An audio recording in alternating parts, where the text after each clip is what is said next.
שלום לכולם, מתרגשת ושמחה להיות כאן. אני רזיאן מרחב, אני ציירת, מרצה, מנחה ומובילה סדנאות מיוחדות בשיטה שפיתחתי שנקראת נהר החיים, ציור ביוגרפי.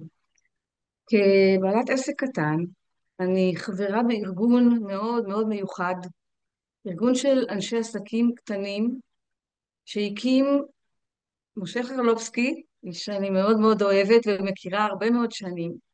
ואני שמחה לארח אותך, משה חרלובסקי, בשרשרת המנהיגות, בערוץ הפודקאסטים הקהילתי, סיפור 555, והנושא שלך הפעם הוא מנהיגות מתוך שליחות.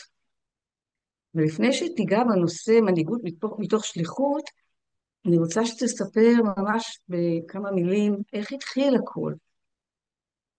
אז לפני שאני אתחיל ואספר על איך התחיל הכל, אני אספר בכמה מילים מי אני. אז כמו שאמרנו, משה חרלובסקי, אני גר בראש העין, יש לי נשוי עם 3 ילדים. אה, והסיבה שאני מספר את זה כדי שאתם תבינו מי אני מעבר למקצוע. אני חובב פוקר וכדורסל, ואיך הכל התחיל? הכל התחיל פשוט מזה שאני יזם, שכל הזמן חשבתי איך אפשר לעשות דברים, איך אפשר לקדם דברים, ואחד הדברים שראיתי זה את עולם העסקים הקטנים, עולם העצמאים, העצמאיות, וחשבתי איך אפשר לעשות אותו הרבה יותר טוב, ומשם נולדה בעצם ביז. איך עלה הרעיון הראשון בכלל? מה הביא אותך להגיד, אוקיי, אני לוקח קבוצה של עצמאים ומה עושה איתם? אז קודם כל הייתי חבר בארגון נטוורקינג, היה לי עסק יחסית גדול לבניית אתרים. מעבר לזה, כל מה שעשיתי במהלך השנים היה לבנות מצב שבעצם העסק שלי מביא לי הכנסה ברמה שהוא ישחרר אותי פיננסית כדי לעסוק בכל מיני יזמויות אחרות. זה מצחיק, אבל כאילו עשיתי עסק בשביל שאני אוכל להשתחרר, כדי שאני אוכל לעבוד מתוך שליחות ולא מתוך זה שאני אצטרך להתפרנס. ומה זה השליחות שלי? השליחות שלי היא בעצם להביא את המשמעות שלי לעולם. את המשמעות שלי, הכוונה שלי היא שאני אצור איזה משהו שיעזור מאוד מאוד לאנשים אחרים, ולכן עשיתי כמה וכמה מיזמים במהלך השנים. אחד מהם היה עמוד בית אישי שמאוד מאוד הצליח, זאת אומרת היית נכנסת למחשב והייתי שואב לך את כל התחומי עניין שלך מהאינטרנט ומציג לך אותם בדף אחד בעמוד הבית שלך. מיזמים אחרים זה היו מיזמים בתחום השיווק, ואז הגעתי למצב שהיה מחשבה של איך לקחת ארגוני נטוורקינג קיימים ולעשות להם פלטפורמה שתעזור להם מעולם האינטרנט, מעולם שלי. פתחתי כזו פלטפורמה, הייתי אמור להביא אותה לארגוני נטוורקינג אחרים, הם סירבו לשתף איתי פעולה, אה, ואמרתי בואו אני אוכיח לכם, תראו איך זה עובד, אני אפתח ארגון נטוורקינג משלי, בקטנה אני אעשה קבוצה 2, תוך שנה נהיינו מאוד מאוד מאוד גדולים ברמה מטורפת של עשרות קבוצות, אה, ומשם בעצם התפתחה ביז מקביז כארגון נטוורקינג עצמאי. היום אנחנו עם 70 קבוצות נטוורקינג בכל רחבי הארץ והזום, קהילות עסקיות, עשרות קהילות בכל מיני תחומים, מטורפת של וובינארים, עם מאות וובינארים בחודש, ובעצם כל מה שעסק קטן צריך כדי להצליח. מדהים. למה בחרת בשם ביז וגביז? פשוט המון המון אנשים אומרים כל עניין המיתוג שהם שמים עליו דגש והכל. אז בהתחלה זה היה BHB, Business Hell Business, לא היה את הדומיין פנוי, אני אומר את האמת, ופשוט נכנסתי ואמרתי רגע מה אנחנו עושים? עסקים עושים עסקים עם עסקים אחרים, ביז מייק ביז. פתחתי, חיפשתי, מצאתי, הכוונה הייתה לפתוח ארגון עולמי, אז חיפשתי קודם כל שזה יהיה פנוי בנקודה קום, זה היה פנוי, ומשם נוצר ביז מקביז.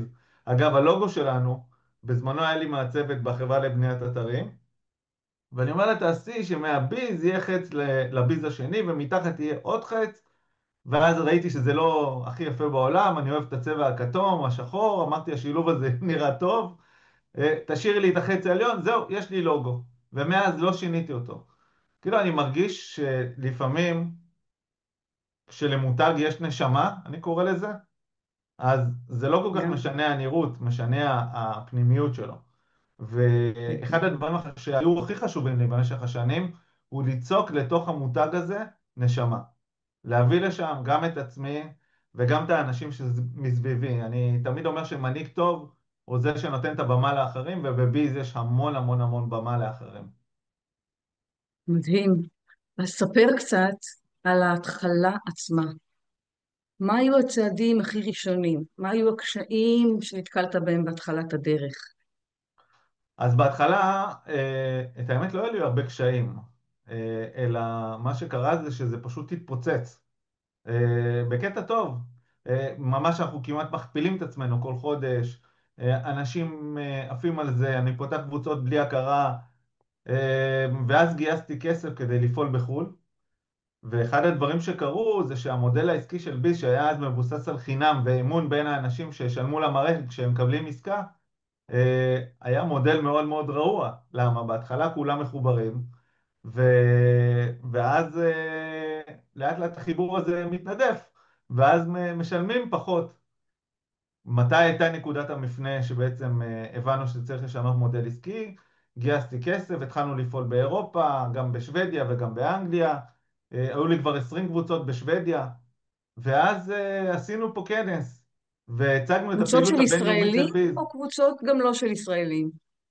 קבוצות של שוודים לגמרי, כן, לא של של שוודים ישראל. לגמרי, וואו. כן, כן. אוקיי. ואני הייתי הולך, נוסע, טס הרבה פעמים בשנה לשוודיה, ועושה שם הרצאות, מתחבר לאנשים, ממש כאילו אני מנהל את ישראל, אותו דבר. היה לי זכיין אירופאי, ומה שקרה זה שעשינו כנס מאוד מאוד גדול, פה באבניו, השקענו בזה הרבה מאוד כסף, הפסדנו עליו הרבה מאוד כסף, במטרה, השקענו בו הרבה מאוד כסף, כדי שייתן הרגשה של הצלחה. אבל מה שקרה זה שמאותו רגע ההכנסות שלנו ירדו באותו כיוון שהם עלו. כי וואו. מה שאנשים חיברו זה, אוקיי, הוא לא צריך עכשיו את הכסף, למרות שהייתי הכי צריך אותו אז, אה, ובעצם הפסיקו לשלם את העמלות האלה.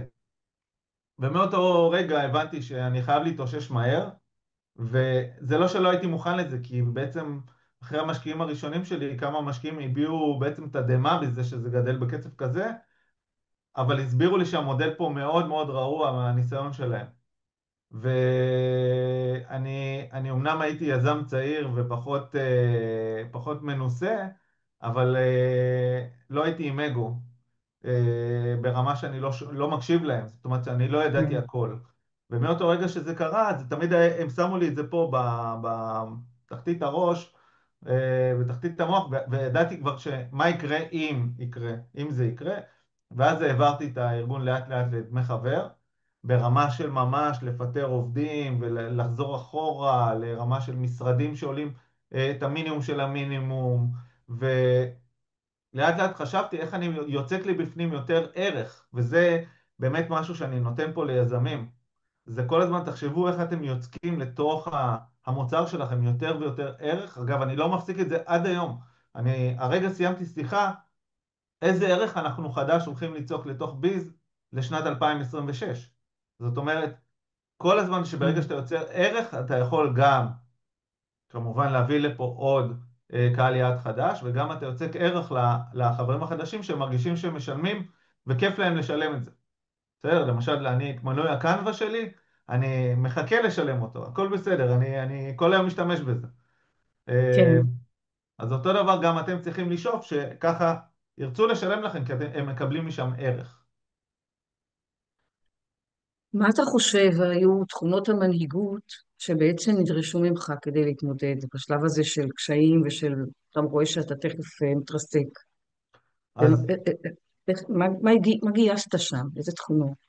אז קודם כל זה קרה לי מספר פעמים במהלך וואו. ה-18 שנים האחרונות. בעצם ביזה הייתה הפסדית במשך 12 שנה. זה מה נשמע, אתה אומר? נשמע וואו. מוזר, אבל אחת הסיבות לזה היא שאני מבחינה אישית ניטרלתי את עצמי כספית מהתלות בביז, אה, ובעצם אפשרתי את זה שביז תגדל באופן אורגני, והיא תצליח לשרוד גם את הפעולות הקשות האלה. זאת אומרת, היה מצב למשל שלא משכתי משכורת במשך שנה, דברים בסגנונות האלה שלא בטוח שכל אחד יכול היה להרשות לעצמו, אה, וזה אפשר לי בעצם להמשיך ולשרוד את התקופות הקשות, בהבנה שגם זה ייגמר. מה שעזר לי בכלל לעבור את התקופות האלה, זה כל הזמן להסתכל קדימה. לא ללכת לדיכאון, לזה של אוקיי, מה עושים עכשיו, אלא מה עושים כדי לצאת מזה. האתגר הגדול בעצם היה בתקופת הקורונה. כשחודש לפני גם כל כספי האישי כבר הושקע בפנים בקנייה של ביז מהשותפים שלי והמשקיעים שלי, וגם בנוסף לזה לא היה לי הכנסה כשביס הפסדית באותו זמן, וככה נכנסתי לקורונה. ונוסף על הקושי הזה, גם הבנק לא אישר לי הלוואה בערבות מדינה, עם הוצאות של מאות אלפי שקלים בחודש, ומה אני עושה עכשיו? ובעצם מה שקרה זה, לקחתי דווקא את זה שדחו לי את ההלוואה מהבנק, כי כשעשיתי אותה, פתאום הבנתי איפה הייתה הבעיה הכספית בביז עד אותו רגע, הייתה בעיה תזרימית. ו... ואמרתי, רגע, אם הגשתי לבנק איך אני מתאושש מזה בלי בעיה, למה אני בכלל צריך את ההלוואה שלו? אני פשוט אתאושש מזה לבד, בלי ההלוואה שלו, וואו, ומאותו רגע הפכתי אתגר וואו, להזדמנות. וזה משהו וואו. שהלכתי עליו מאוד מאוד חזק באותה תקופה, עד היום, בסדר?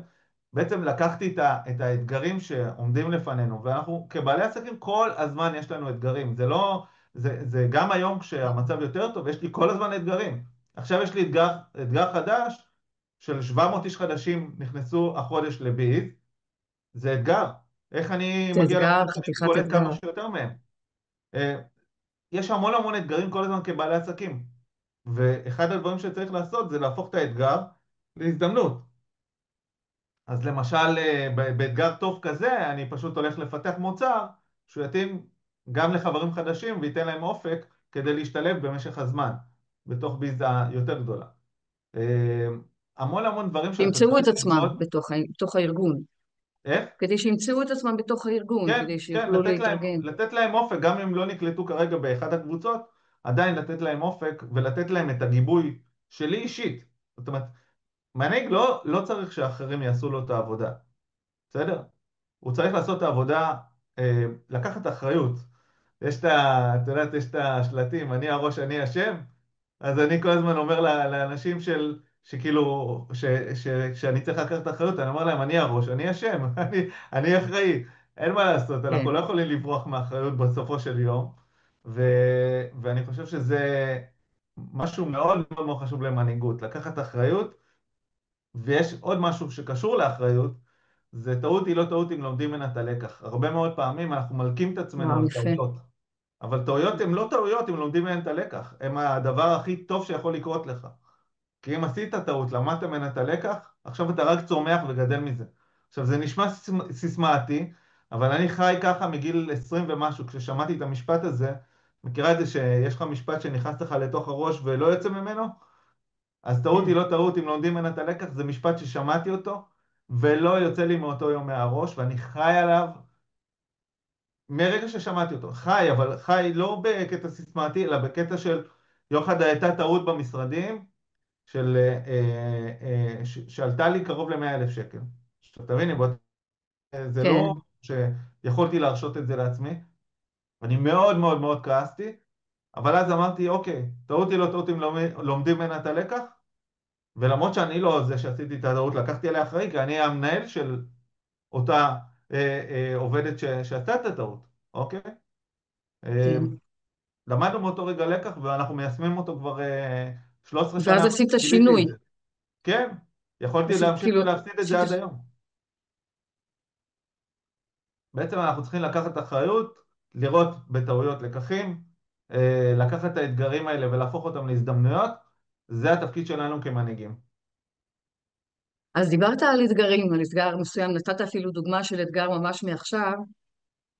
תנסה לספר לי, או תחשוב לרגע ולהיזכר, דווקא ברגע אחד מאוד מיוחד של סיפוק, שאתה יכול לשתף בו, שמשהו שממש הרגשת שאתה באורות, שאתה עף על המצב, בזכות מה שעשית בביזנס קפיז. אז אני יכול לומר לך שמהיום הראשון, שהקמתי את ביז אני באורות. וואו. ולא משנה באיזה, כאילו מה המוד, ואני אסביר רגע למה אני מתכוון. אוקיי. אחד הדברים שתמיד מילאו אותי בביז באנרגיה, זה הצלחות של חברי ביז. עכשיו, זה לא תמיד מצליח לכל אחד, בגלל שזה דורש אקטיביות, אבל אני מקבל כמעט על בסיס יומי, אה, מישהו ששולח לי, תקשיב, קיבלתי ככה וככה. בזכות ביז נכנסתי לארגון כזה וכזה. בזכות ביז עשיתי כך וכך. ואחד הדברים שהכי מרגשים אותי, זה כאלה שאומרים לי, תקשיב, אני לא יודע אם זה כבר מתאים לי אחרי כמה שנים והכל, ובסוף מחליטים להישאר אחרי שיחה איתי, ואז אחרי שנה, שנתיים אומרים לי, איזה מזל שלא נתת לי לעזוב, אוקיי? ואני נתקל בזה על בסיס יומי, כי אחד הדברים שקורים פה, זה שאחרי שאתה עובר את הסף הזה, אתה מבין שזה דרך חיים, שביז מקביז זה קהילה שהיא בעצם מלווה את החיים שלך. היא לא... היא חלק מהמשפחה שלך, הרי משפחה לא עוזבים. וברגע שאני מצליח לייצר את זה, ברגע שאנשים פונים אליי וחיים כאילו מהיצירה הזאת, זה הדבר שהכי הכי מרגש ומספק אותי ומכניס אותי לאורות מאוד מאוד גדולים. וזה קורה מהשנייה הראשונה שעשיתי את ביז. אני זוכר את העסקה הראשונה. הדבר שהכי זכור לי זה שהייתי בשוודיה, הרציתי שם לקבוצה של אנשים שהיו אמורים לפתוח קבוצות, ובאתר הישן שלנו היה כאילו מי העביר למי עסקאות, ואני אומר להם, תקשיבו, זה בעברית היה, הראיתי להם את הפלטפורמה הישראלית, ואמרתי להם, אנחנו נעשה את אותו דבר בשוודיה. שמתי להם את המסך, ואמרתי להם, תראו, זה השעה האחרונה שהייתה פעולה, ובסיום ההרצאה עשיתי רפרש לעמוד. והם עושים לי, מה זה? זה כל מה שהיה, והיו שם עשרות אם לא מאות פעולות שקרו, זה העביר לזה עסקה, זה העביר לזה, זה שינה את הסטטוס. והם היו בשוק, וזה מילא אותי באנרגיה, ולא רק אותי, זה מילא אותם בהבנה של וואו, יש פה משהו חי, נושם. זה כל הזמן, יש פה פעילות, וזה משהו שבאמת מילא אותי בהמון המון אנרגיה, הוא ממלא עד היום. אני מדי פעם נכנס, לא מדי פעם, בינינו כל חצי שעה אני נכנס לביז, עושה רפרש לעמוד הראשי, רואה מה היה שם, מי עבר למי עסקאות וזה, זה מאוד מאוד מעניין אותי. לא בקטע של חטטנות, בקטע של זה ממלא אותי באנרגיה, כי כשרזייה מקבלת עסקה מביז, מחבר ביז, זה הדבר שאני הכי מפרגן לו בעולם, כי זה בעצם, היא נכנסה, את יודעת, את מתעסקת באומנות, אז נכון. אני מסתכל על עצמי כעל אומן, אמן, שיש לו יצירה, אחד מהיצירות שלו זה ביז מקביז, גם בתוך ביז מקביז יש לו כל מיני יצירות משנה, ויש לי את ביז לייב שזה גם יצירה, ואחד הדברים הכי כיפים לאמן, מה הם? כשבאים להסתכל ומשתמשים ביצירה הזאת. נכון. וזה מה שאני מסתכל ואני חי את זה עד היום. אגב, זה עוד מלפני ביז מקביז בכלל, כל עניין התכנות, הפיתוח, הניהול, אני מסתכל עליו כעל אומנות. וברגע שמסתכלים על זה כאומנות, אתה רוצה שכמה שיותר יבואו לגלריה לראות את הציורים, ואתה רוצה שגם יקנו אותם, ולאט לאט אתה רוצה שגם הציורים, השווי שלהם יעלה, ואתה תיתן יותר ערך, ושכשאנשים יבואו ויראו את היצירה שלך בבתים שלהם, אז החברים שלהם יבואו ויאמרו, וואו, איזה יצירה יפה. זה כיף. מדהים. וואי, משה, ממש ממש מרגש לשמוע את זה. אני רק אגיד, ממש במאמר הכי פשוט, מה זה בעצם הביזמק ביז? זה ארגון של אנשי עסקים שמתארגנים, נפגשים בקבוצות ויוצרים יחסים וקשרים, נכון? קשרים חברתיים, קשרים כמעט משפחתיים אפילו בחלק מהמקרים, וממליצים, מתנסים וממליצים אחד על השני, ובצורה כזאת מגדילים אחד לשני ומרחיבים את המעגל לקוחות, בעצם, לכל אחד לשני, ככה, כדי שזה לגמרי, יהיה... אני אתן את זה, שנייה, אני אדייק את זה בדקה. ביז וגביט זה לא ארגון נטוורקינג רגיל, שרק מתנהל בקבוצות, אלא יש מאות חברים גם ללא חברות בקבוצה.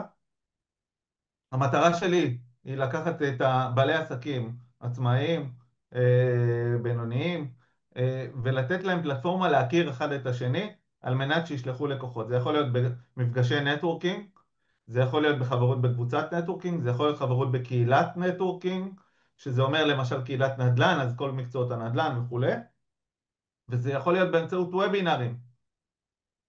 כמה שיש יותר פעולות, כמה שיותר משתמשים, ככה ההצלחה יותר מגיעה. מדהים. משה, יש לך איזשהו טיפ או עצה או מחשבות מהמקום שלך היום כמנהיג של ארגון שיש בו מאות אנשים, אה, לאלה שרוצים להקים עסק, לאלה שממש בהתחלת דרך, או יש להם משהו מאוד קטן והם רוצים לגדול. אז כמובן ההמלצה להצטרף לביז, אבל לא, המלצה שלך את האמת, כמנהיג. אני הכנתי משהו, ברשותך. אוקיי, אני לא הכנתי את זה במיוחד להרצאה הזאת, את האמת, כי הרציתי לפני שבוע על סיפור היזמות שלי במכללה למינהל. ושם מעולה. התבקשתי לספר את הסיפור שלי לפני יזמים צעירים שלומדים יזמות בקורס לניהול. ואני רוצה כאן לתת את העשרה טיפים שלי ליזם המתחיל, ברשותך, בסדר? בשמחה. יופי. אז אני אתן את זה. קודם כל לעבוד רק במשהו שמדליק אותנו. זאת אומרת, אם אתם יוצרים מיזם, אם זה לא מדליק אתכם, אם זה, אתם לא נמצאים באורות מהיום הראשון שבו עולה הרעיון, חבל, אתם סתם תתייאשו בו במהלך הדרך. זאת אומרת שאם אני אוהב דרך כלשהי, תגיד לעלות על איזה הר, ואני אוהב את הנוף והכל, אז המטרה שלי אומנם להגיע ל, לפסגה, אבל אני רוצה שאתם תהנו מהדרך. אם אני לא נהנה מהדרך, זה לא שווה את זה. להקיף את עצמי באנשים טובים שמאמינים בי ואני בהם. והכי חשוב, עם אותם אנשים, תתרחקו מרכילות. כי ברגע שמישהו מרחל, הוא כנראה גם מרחל עליך. זה מאוד מאוד חשוב, ואני עושה את זה שנים ונמלט מזה כמו מאש. ואני מקיף את עצמי באנשים מאוד מאוד מאוד טובים שמוכיחים את עצמם כל פעם מחדש. לקבל החלטות מהר ולדעת לשנות מהר. אל תתאהבו במוצר, תתאהבו במסע. זה הטיפ השלישי שלי. לא להתאהב במוצר שלכם. אני הייתי צריך לעשות שינוי אחרי שנתיים, אחרי הצלחה גדולה. אם הייתי מתאהב במה שאני עושה ברמה שאני לא רואה שום דבר אחר, כנראה שזה לא היה היום ביז, ברמה כזאת. דבר נוסף זה התמדה. לזכור שהמסע שלנו מורכב מעליות וירידות, והעצה שלי היא דווקא בעליות, תגבירו עוד יותר ואל תורידו את הרגל מהגז. העובדים שלי כל הזמן אומרים, תגיד, מתי אתה תהיה מרוצה? אמרתי להם, ביום שאני אהיה מרוצה תתחילו לדאוג, כי זה אומר שהגענו לסוף הדרך. אף פעם יזם לא מרוצה. מנהיגים הם לא מרוצים, הם מוקירים את הרגע, אבל הם תמיד מסתכלים על הרגע הבא. וזה משהו שחשוב לי מאוד שתיקחו. אה, ותזכרו תמיד שאם מגיעה ירידה, אה, בסופה יש עלייה. השאלה איך תתמודדו עם הירידה כדי שהעלייה תגיע כמה שיותר מהר. והמון המון יזמים והמון מנהיגים בעצם בזמן הירידה, הם שוכחים את זה שאחריה יש עלייה. ואז לא מגיעה עלייה כי אין כלום. מתייאשים. כן, הם מתייאשים. טעות היא לא טעות אם לומדים ממנה את הלקח, אמרתי את זה מקודם, אבל תמיד תזכרו שטעות היא אפשרות לצמיחה. אם תסתכלו על זה ככה, תצמחו. אם תסתכלו על זה אחרת, אתם כל הזמן תהיו בקורבן, שזה אחד הדברים הכי מסוכנים למנהיגים, ליזמים, ותתרחקו מהאנשים שלא לוקחים אחריות ולומדים מהטעויות שלהם. לא לתת לאף אחד להציב לכם תקרת זכוכית. והסיבה? הסיבה היא שתמיד זאת תהיה תקרת הזכוכית שלו ולא שלכם. תמיד תיקחו אנשים שמצמיחים אתכם, תלמדו מאנשים שאתם צומחים מהם, שאתם מאמינים שאתם יכולים לעשות את מה שהם עושים, ותלמדו מהם, אל תקנו בהם, תלמדו מהם, תלמדו מהמסע שלהם, תאזינו לפודקאסטים כמו אלה כדי להבין את המסע של האנשים, כדי לצמוח ולגדול. לדבר עם אנשים בגובה העיניים, ולהבין שהם עושים אותך ולא אתה אותם. אני אחזור על זה שוב. מי שעושה אתכם זה לא אתם, זה אנשים שמסתכלים עליכם, הקהל שלכם, הלקוחות שלכם, הם עושים אתכם. הם אלה שיגדירו אתכם, אתם לא יכולים להגדיר את עצמכם. הם אלה שמגדירים אתכם. אין כזה דבר מנטור. יש מישהו שמגדירים אותו כמנטור. אמ, אין דבר כזה משהו שאתה לא יודע, יש משהו שעוד לא למדת. אין כזה דבר שאנחנו לא מסוגלים ללמוד משהו. אם אני לא יודע משהו, אני יכול ללמוד אותו, בעיקר בעידן של היום עם הבינה המלאכותית. אין תוצאה בלי עשייה. צריך כל הזמן לזוז, להיות כל הזמן בתנועה. והסוד העסקי הכי גדול מהמשפט הזה, שהסוד העסקי הכי גדול הוא פשוט מה? לעשות. זהו. אין שום סוד אחר. סוד העסקי הכי גדול בעולם זה פשוט לעשות. הנכס של כל עסק הוא הלקוחות שלו בכלל. זה לא המוצר שלו, ולכן הדבר הכי חשוב שאתם צריכים לטפח בכל מוצר או שירות שאתם הולכים לעשות, זה לבנות קהילה סביב המוצר הזה, קהילה אוהדת, להשקיע בלקוחות שלכם, להשקיע ביחס אליהם, להשקיע בכל המסע הלקוח שלכם, כי בסוף הם אלה שיגרמו לו להצליח או לא. ובסיכום, אני רוצה לתת ככה איזה משפט שאני המצאתי על בסיס ניסיון החיים שלי והתבוננות על אלפי אנשים ועסקים. זה שהעולם מתחלק בין אלה שמחכים לתוצאות לבין אלה שמייצרים תוצאות. איפה אתם? מדהים, משה, וואו, זה פשוט היה בול. איזה יופי של רשימה. לוקחת לי קודם כל אליי, כי יש פה ממש דברים כל כך חשובים וכל כך מעשיים גם, ודברים שממש אפשר לקחת, לאמץ וליישם אותם בחיים שלנו, וממש ממש תודה על זה. וככה תודה. בזמן הקטן שעוד נשאר לנו, אם יש משהו שלא שאלתי ואתה רוצה להגיד. יש לי, יש לי הרבה מה לומר לגבי מנהיגות ברמה האישית שלנו. אחד הדברים שאנחנו כל הזמן מסתכלים, ואנחנו הרבה מאוד פעמים מתייאשים, זה שאנחנו מסתכלים מסביבנו ואומרים, טוב, אין בכוחי לשנות. אין בכוחי לשנות בזוגיות, אין בכוחי לשנות במשפחה, אין בכוחי לשנות בשכונה, אין בכוחי לשנות בעיר שלי, ואין בכוחי לשנות במדינה. אז אני יכול לומר לכם שיש בכוחכם לשנות המון. איך? קודם כל אתם תשתנו. אני רוצה רגע להסביר ולהדגים את זה, בסדר? אם אני נכנס הביתה ולא נעים לי, אני יכול לשנות את האווירה בזה שאני קודם כל אשתנה, וזה שאני יאמר שלום, בזה שאני ארצה להיות עם הילדים שלי, עם אשתי או עם בעלי, ולהיות שמה, להיות שמה בשבילם. זאת אומרת, אני קודם כל מצפה מעצמי לפני שאני מצפה מאחרים. אתם לא מרוצים מהבית ספר של הילדים? תתנדבו להנהגת ההורים. אני שנתיים הייתי בהנהגת הורים, ראיתי בית ספר חדש, ראיתי שאפשר לשנות, אפשר לעשות, אפשר לעזור. נכנסתי להיות בהנהגת הורים, הייתי יו"ר הנהגת הורים במשך שנתיים. אין כזה דבר, אגב, כל אלה שאומרים אין לי זמן, זמן זה סדר עדיפויות. אני בן אדם מאוד עסוק ועדיין היה לי את הזמן לזה. למה? שמתי את סדר העדיפויות שלי קודם כל לזה ואחר כך לדברים אחרים. אותו דבר בעיר, אותו דבר ברמה המדינית, אוקיי?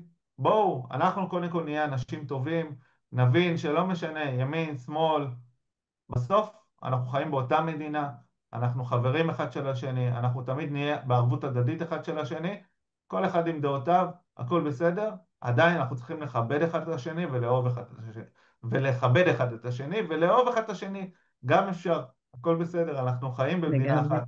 אני חושב שאנחנו מוכיחים את זה יפה מאוד בביז, בזה שאנחנו, לא משנה מה דעתנו, לא הפוליטית ולא אם אחד יכול להיות גיי ואחד יכול להיות דתי, אנחנו ביחד, אנחנו נמצאים בכבוד הדדי, שזה הדבר שהכי הכי חשוב ברמה הזאת. קודם כל אנחנו משתנים, אחר כך אנחנו משנים על ידי זה את הסביבה שלנו. וואו, כל מילה בסלע, משה.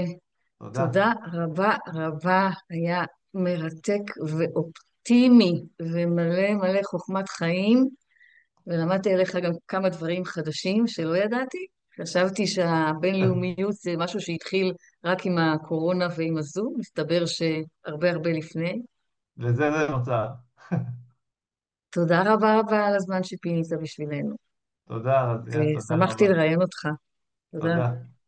כבוד הוא לי. תודה לפלטפורמה שמאפשרת. תודה לך.